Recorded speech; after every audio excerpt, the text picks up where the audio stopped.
again, ladies and gentlemen, welcome here to the Warrada Aboriginal Centre.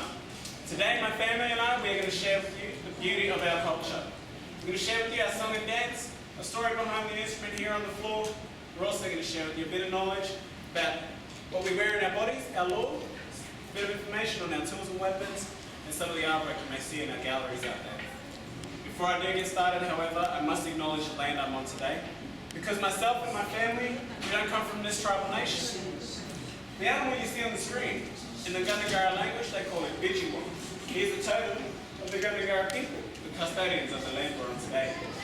So we pay our respects every day, every show. Now, ladies and gentlemen, all the colours you see here on the map, they symbolise all the tribal nations we have throughout our country. There's over 300 of them. So that means wherever you go throughout Australia, you're going to learn something new about our people.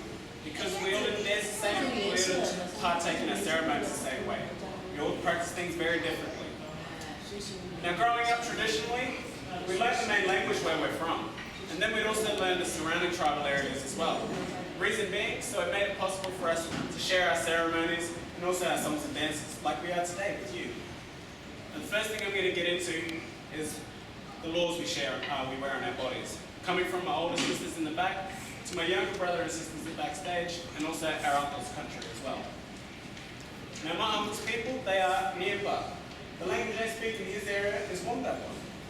There are 5 main laws that they can wear.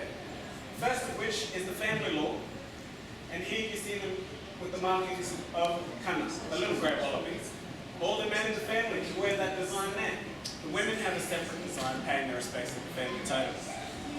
The next one you'll see is the second, the tribal law. Paying respects to the tribal totem, Guga, the goanna. All the men and all the women can wear that design. Now my uncle's clan group, which is the third law, is Garrawgilik, the rock people. Everybody belonging to the clan can wear that design. The fourth law is the personal law. And here, this is my uncle's, representing his Aboriginal name, which is Billy, the stand goanna. And here is the fifth, the spiritual law. Paying respects to Guga once again, but also representing the spiritual pathway he's been on for the past 28 years. Here, this particular law was a gift to my uncle and his family, given to him by Uncle Richard Farley, a Warramai Nation man, symbolising Gun, the blue whale. Here is the female law for the family totem, Kana. All the little girls and the women can wear that design there. As well as this one here, the 3 lions, paying respect to God, Muka, Mother Earth, Ganiknikun, and the ancestors, our spirits. Now my older sister Yazin, who you just met earlier, her traditional name is Waranji, meaning full moon. That is her personal law.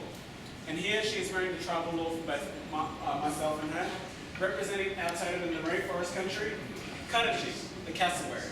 All the men and women can wear that design there, but the men also wear the red.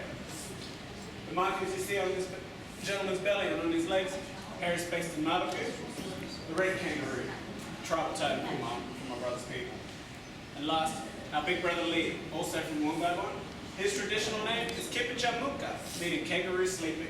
And this here is his personal law that only he can wear also. Now, ladies and gentlemen, now I'm going to share with you a bit of information about the artwork you may come across around Australia. For instance, what you see the ladies painting here on the canvas, these markings they will also wear on their bodies when they partake of the female ceremonies in the Northern Territory. They share these on the canvas because not everybody can go to these ceremonies. Here you will see 2 very different styles of water holes being painted, and 2 different styles both sharing the same meaning. What they're doing, they're mapping out their country on the canvas, because in the Northern Territory, the majority of it is desert. So it's very difficult to find the water holes, so they use the canvas to map it out. Here, this one symbolises the wind blowing through our bush medicines that God gave us to fight against the common cold and flu upon the arrival of settlement. We crush these leaves up, boil them in water, we'd have our medicines. And ladies and gentlemen, wherever you go around Australia, we have different art styles as well. The Northern Territory people are very famous for their dot artwork because if you look at their landscape from a bird's eye view, the desert in full bloom looks like dots. They'll use these dots also to map out their country, mapping out the rivers and the creek systems as you saw, but also the pathways to our ceremonial sites, our family and our tribal areas as well. So there's many different things we can do with it. The next style you will see here comes from the Simpson Desert. Now for those who don't know, the Simpson Desert is known as one of Australia's harshest deserts we have. The different colours they use on the canvas there depicts the highs and lows of the sand dunes and the sand ridges in the desert. Now, as this map blows up, ladies and gentlemen, you'll notice all the different terrains we have throughout our country. Aboriginal people can live very comfortably all over, from the hottest parts of the desert to the coastal areas and the tropical regions, even to the coldest parts like here in the mountains. Now, what I'm also going to share with you before I go is a very common tool of ours, today known as the coolamon. But in our language in the north, we call this gala. Now, the way we make this here is from the bark of the tree, hence why it's so common around our country. We go up to our tree after it's rained and cut out the size and shape of the bark, any size you want. Peel it off, and then we'll lay it out until the sun to dry. The sun will do all the hard work for us by hardening its bark and also curling it and giving it shape. Now, the women predominantly use this, using it to go gather our fruit and our berries, but also dig up the ground to get to our bush potatoes and our grass as well. Given its shape, we can also go down to the water holes in the creeks to gather water, like this young lady. Now, a nifty little trick, if I lay this possum skin inside, makes it a nice soft bed, so we can nurse our little ones.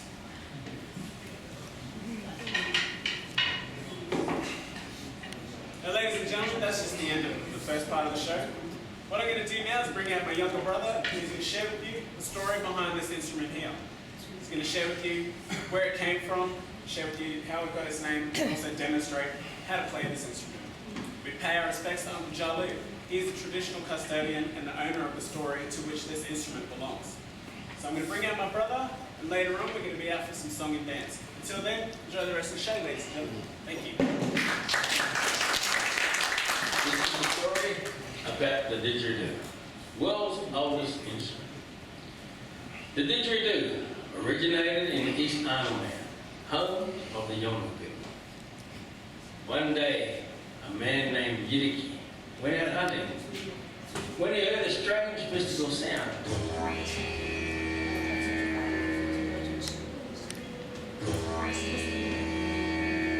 Yidiki followed the sound till he found a small hollow log lying on the ground. He discovered that the strange mystical sound was the wind blowing through the hollow log.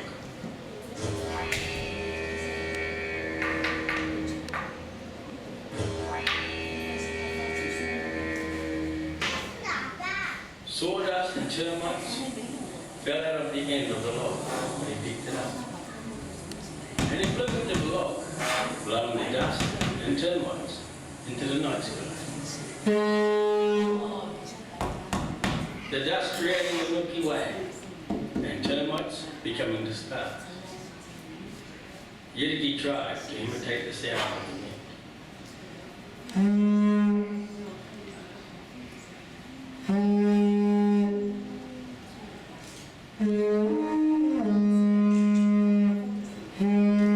He went back to his people and tried to play it.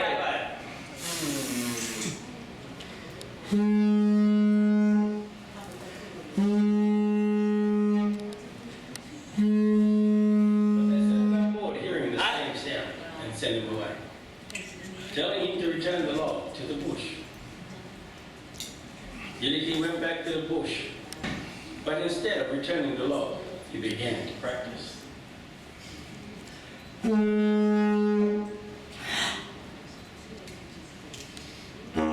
He soon discovered that by making a loose lip vibration with his lips, he could create the sound of the wind.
Traditionally, it is a ceremonial instrument named after its founder, Yidaki.